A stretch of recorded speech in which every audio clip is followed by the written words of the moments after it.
देखो ये भी बहुत आसान सवाल है, कुछ डिफिकल्ट नहीं है, ठीक है। x is equal to x m cos omega t plus five, ठीक है। ये omega t plus five five देख के डरना नहीं है, ठीक है। हम लोग इसको फेजर मेथड से कर लेंगे, इसकी कोई जरूरत नहीं पड़ेगी। t is equal to zero, x is equal to x m. x is equal to x m मतलब मैक्सिमम प्रोजेक्शन है मेरा। हाँ हाँ मतलब t is equal to zero पे प्रोजेक्शन मेरा मैक्सिमम है, डिस्प्लेसमेंट मैक्सिमम है ना। मतलब हाँ डंडा मेरा किधर है? वर्टिकल। वर्टिकल। डंडा मेरा वर्टिकल है, मानते हो सारे लोग? हाँ सर। गुड। अब डंडा है अपना वर्टिकल, टाइम पीरियड दिया हुआ है कैपिटल टी, है ना। तो time to reach x M by two, मतलब अब यहाँ से डंडा घुमाना शुरू करते हैं। डंडा घुमाना शुरू करते हैं, डंडा घूमते घूमते यहाँ आ गया, कोई दिक्कत नहीं। तो। और ये प्रोजेक्शन कितना मिलना चाहिए मुझे अभी?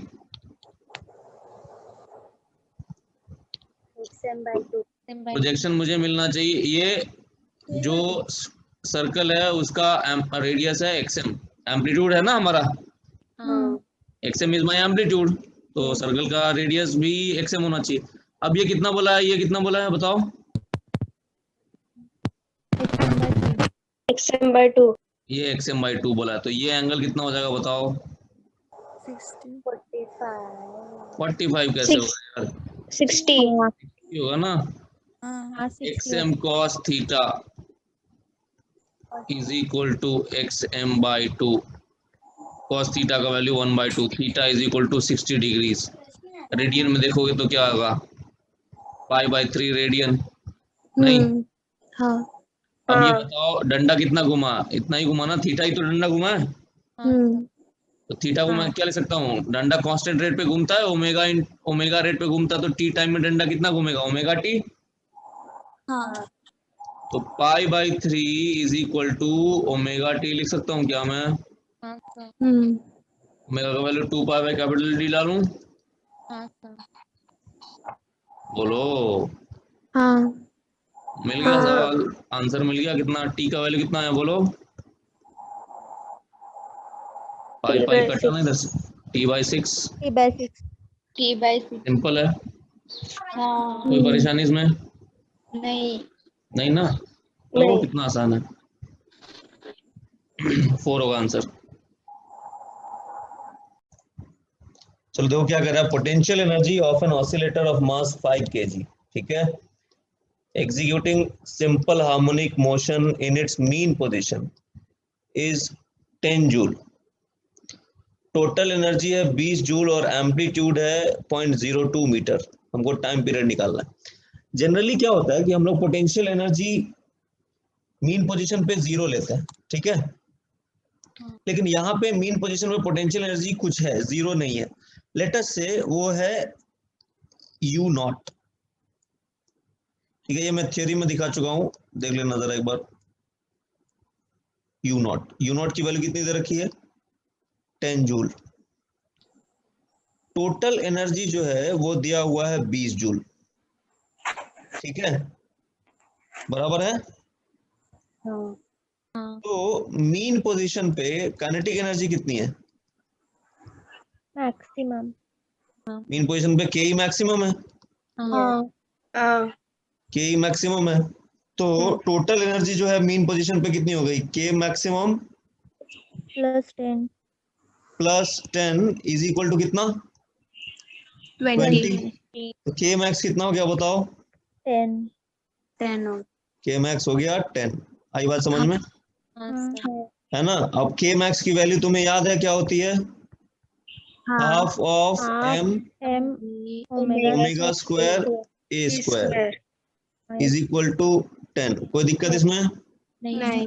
मास दिया हुआ है 5 kg, 5 kg। तो half of 5 omega square, amplitude का स्क्वायर दिया हुआ है 0.04, 0.0004 ऐसा है, इक्वल टू 10, है ना।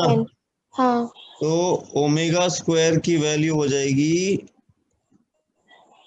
ये क्या होगा, 20/4 डिवाइडेड बाई 0.04, 0.0004 है ना, तो ये 10 का पावर 4 हो जाएगा क्या? 1 हाँ तो ओमेगा 100, तो टाइम पीरियड 2 पाई बाई 100। हाँ सर वही आ रहा था मेरे। वही आया था। चलो देखो कैसे करेंगे इसको। Particle of mass 4 kg is executing SHM। Displacement दिया हुआ है, इक्वेशन, डिस्प्लेसमेंट का इक्वेशन दिया हुआ है, ठीक है। हमको निकालना है मैक्सिमम काइनेटिक एनर्जी। तो मैक्सिमम काइनेटिक एनर्जी सिंपल है। मैक्सिमम काइनेटिक एनर्जी जो तब होगी जब वेलोसिटी मैक्सिमम होगी ना। हाँ और वेलोसिटी मैक्सिमम हमको पता है कितना होता है, याद करो, omega into A is amplitude, यही होता है ना मैक्सिमम वेलोसिटी। हाँ तो half of m omega square a square, ऐसा लिखेंगे। हाँ अच्छा, अब यहाँ पे देखना जरा ध्यान से, यहाँ पे यूनिट ना सेंटीमीटर में दिया हुआ है, थोड़ा सा इसका ध्यान रखना, ठीक है। हाँ तो मैक्सिमम एम्पलीट्यूड की वैल्यू कितनी है? 8 सेंटीमीटर है, ध्यान रहे। और ओमेगा कितना है? ओमेगा दिया हुआ 100 100 है ना, तो सिंपल हो गया। हाफ ऑफ मास की वैल्यू कितनी? 4 kg है। 4 kg 100 का स्क्वायर करोगे 10 to the power 4, और एम्पलीट्यूड दिया हुआ है 8 into 10 to the power -2 centimetre, तो स्क्वायर करोगे तो ये आ जाएगा 128 जूल। सिंपल है, हाँ लल्लू सवाल है। चलो आगे बढ़ते हैं। लिख लिया सारे लोगों ने? हाँ सर। हाँ sir.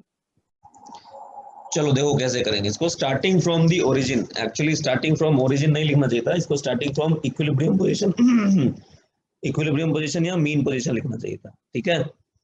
Body oscillates simple harmonically with period of 2 second. तो बोला at what time will its kinetic energy be 75% of total energy, ठीक है।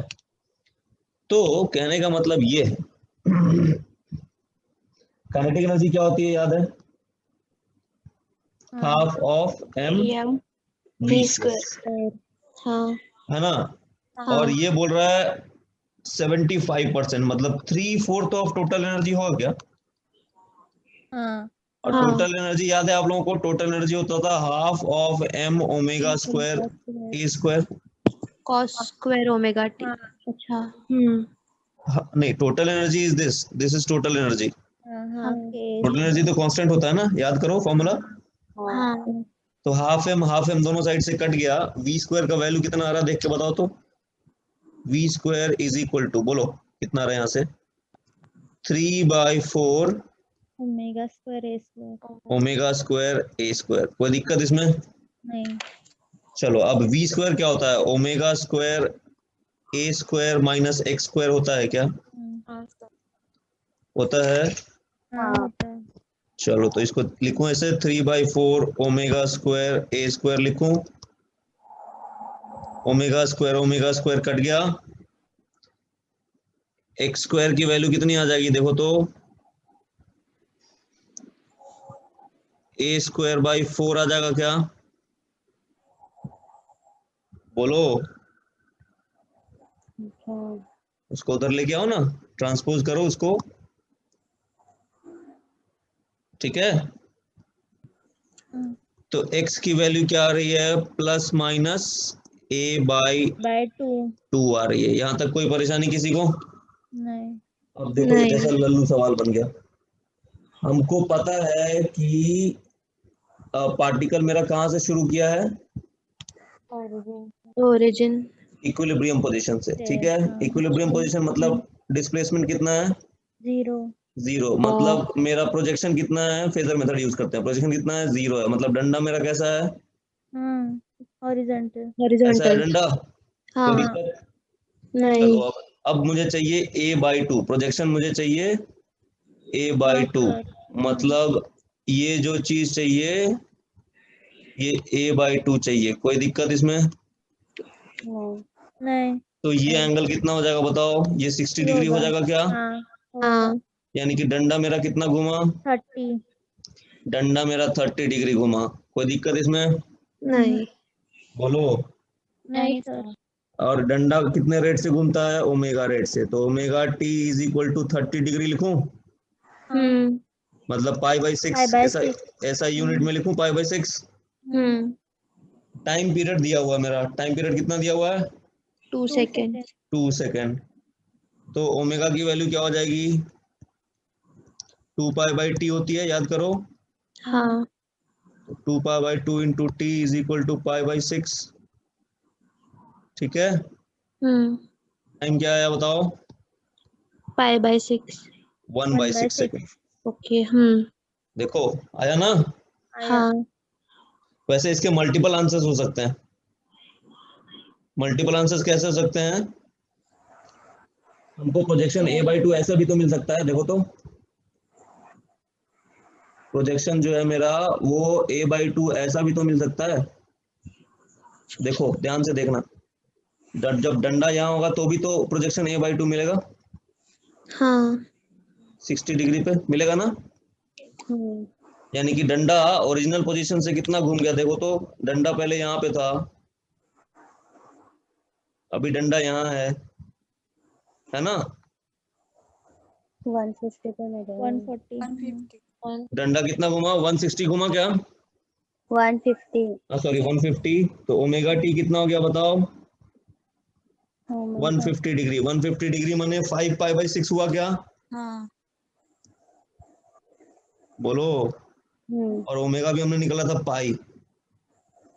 तो टाइम कितना हो गया? 5 बाई 6 सेकेंड। 5 by 6. तो एक आंसर ये भी हो सकता है ना। और भी बहुत सारे आंसर्स हो सकते हैं, लेकिन इसको पूछना चाहिए था क्वेश्चन में कि मिनिमम टाइम बताइए। तो मिनिमम टाइम क्या होगा फिर? 1 by 6. 1 बाई 6। समझ में आया सबको? हाँ आसान है? हाँ देखो कितना आसान है। शांति. चलो मैं कर देता हूँ, ठीक है। देखो जिसका नहीं आ रहा है, पार्टिकल ऑफ मास 5 ग्राम है, ठीक है। Executing SHM with an amplitude 0.3 metre, time period दिया हुआ है, मैक्सिमम वैल्यू ऑफ फोर्स। अब तुम्हें याद होगा फोर्स मैक्सिमम कहाँ होता है? जहां पे एक्सेलरेशन मैक्सिमम होता है। हाँ मानते हो ना इस चीज को? हाँ सर. अच्छा, अब एक्सेलरेशन मैक्सिमम की वैल्यू याद है? एक्सट्रीम पोजीशन पे होगी ओमेगा स्क्वायर ए। हाँ. ओमेगा की वैल्यू मुझे पता है। ओमेगा की वैल्यू कितनी है? 2 pi by time period. Time period कितना दिया हुआ है? 5 by 5. Pi by 5। 5 ऊपर चला गया, इसका होल 10 स्क्वायर कर आता दें। है. हाँ. और हाँ एम्पलीट्यूड कितना दिया हुआ है? 0.3, पॉइंट। हाँ. है ना। हाँ चलो तो पाई पाई कट गया क्या गुरु? हाँ तो ये 100 इंटू 0.3 कितना आ गया? 30 आया। 150. हाँ सही है. Maximum acceleration 30। फोर्स क्या होता है? Force is equal to mass into acceleration. हाँ तो मैक्सिमम फोर्स कितना आया? 5 ग्राम। तो 5 ग्राम मतलब 5 into 10 to the power minus 3 हाँ इंटू 30, हाँ. 150 into 10 to the power minus 3.15 newton. ये हमारा आंसर है। लल्लू सवाल क्यों हाँ सर। हाँ सर. है कि नहीं? एकदम सिंपल। हाँ